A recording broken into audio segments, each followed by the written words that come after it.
Bloomberg Audio Studios. Podcasts, radio, news. Let's move on to shares of IHG in the wake of the hotel operator announcing a $950 million share buyback program in its latest earnings. You can see shares rising a little bit here, 1.5%. The company also unveiled its 21st brand, Noted Collection, as it looks to attract more upscale customers this year. Joining us now exclusively to discuss is Elie Maalouf, the CEO of IHG. Elie, great to have you with us. A lot to get into here, but I want to, of course, start with the U.S. and what you're seeing in that market, because we know it was a difficult end to 2025. The momentum that you've seen so far in 2026, what gives you the confidence to say that it will continue? Thank you for having me. It's great to be with you. First, I really do want to thank our teams around the world for what was an excellent financial performance last year. You saw our RevPAR grew 1.5% around the world. Our operating profit was up 13%. Our earnings per share up 16%. And we're growing the company. We had a record over 440 hotel openings around the world. We added nearly 700 hotels to our pipeline. So the industry growing, our company's growing. We're confident about the future. With regard to the United States, there were some, let's just say, unexpected things last year that weighed on the industry, which we think come off this year in 2026. You had some tariff anxiety. You had reduced government spending and travel. You had the longest in history government shutdown. You had reduced inbound travel to the U.S. internationally. Now, when you get into 2026, these things either don't happen or really just we comp over those. In fact, we get some positives like the World Cup, like U.S. 250 celebration. You got a very strong economy, a strong GDP growth exit rate from Q4. Really still record employment, job growth, but number of people employed is still at a record. Enormous capital spending by technology companies and not just tech and AI, but you have energy, infrastructure, that's driving business growth. I mean, you put all these things together, it's hard not to be a little more positive in 2026 about the U.S. than 2025. And what we've seen in the first month and a half in business in the U.S., but actually, frankly, globally, makes us more optimistic. Right. Well, let's talk a little bit more about the World Cup, because obviously there is a ton of excitement building for this summer. What do past World Cups tell you about what the region could expect here in the U.S., and what are you doing to prepare for that?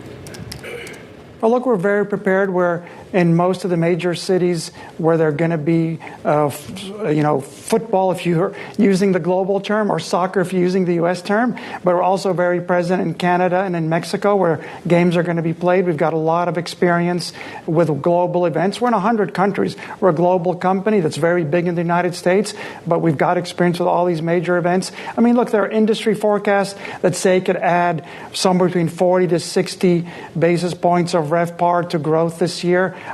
We haven't put out a forecast. We do think it's going to be accretive. We think it's one of many other things that are making the U.S. outlook stronger for 2026. I am curious, though, Elie, you have no concerns right now about some of the immigration issues here in the U.S. potentially maybe dampening just how many people would actually travel, foreign travelers, that is, into the U.S. for these events? We haven't seen that. Our booking window isn't that long. The games are still a few months away. Frankly, most companies in our business at our scale see somewhere between 50 to 60% of all their bookings in the last week. Now, long event bookings like this start to come in months before. We're pleased with the bookings we're seeing in our major cities for the World Cup. It's a bit early, really, to make a forecast on it, but we're pleased. We're not seeing any resistance to come. Look, sports bring the world together, and that's always been the case, no matter where the World Cup has been held. And keep in mind, we're a global company.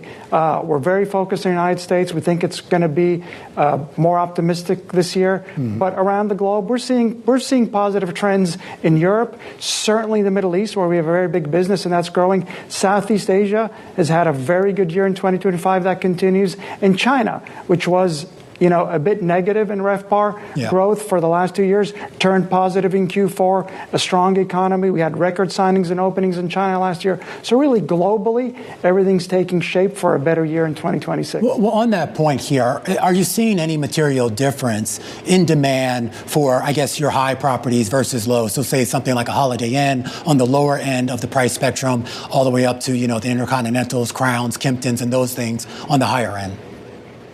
Sure. Look, we pride ourselves on having a stay for everybody.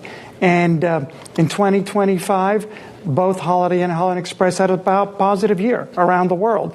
Now, I'd say the upper end, luxury, had an even more positive year. That's been a trend going on for a couple of years.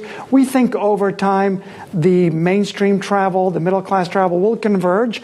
And some years, you find that luxury does better than mainstream. Some years, mainstream does better than luxury. There are strong structural drivers for both. In mainstream, the middle class is growing around the world. In China, the middle class is going to double in the next 10 years. In India, Southeast Asia, similar figures. In the United States, the middle class is getting wealthier. And so the middle class is the heart of the business, and that has strong structural drivers. At the upper end, at the luxury, you've got two structural drivers. First, you've got an aging population that's, however, aging in a healthier and wealthier condition. And one of the main things they want to do is travel. They prioritize live experiences over products, and they're living longer, healthier, and they want to travel more. Right. So that's got a structural driver. I think both have a very good future. Well, Elie, when it comes to the upper end, and we only have about a minute left with you, talk to us about where you see the Noted Collection launch sort of fitting into that portfolio. We're very pleased to launch Noted Collection today, our 21st brand. It's going to be targeted in premium, which is between luxury and mainstream, right there in the premium for business travelers, for leisure travelers. It's a collection brand. So it's there to collect iconic assets that already have a strong local presence, a strong following, but for owners that want to join a very strong system like ISG. We have 160 million ISG One Rewards members. We cover 100 countries. We got best-in-class technology, leading AI-driven revenue management systems, all the powers that can make hotel performance stronger while you can keep your own brand and your own identity as a property. So it's a collection for these iconic assets. It's going to be urban leisure. We're targeting about 150 hotels over the next 10 years, and we're optimistic about its growth. All right, Elie, we have to leave it there. I really appreciate you joining us here, and I think we got to check back in as we get closer, of course, to what's going on with the World Cup here in North America. Elie Maalouf, the CEO over at IHG.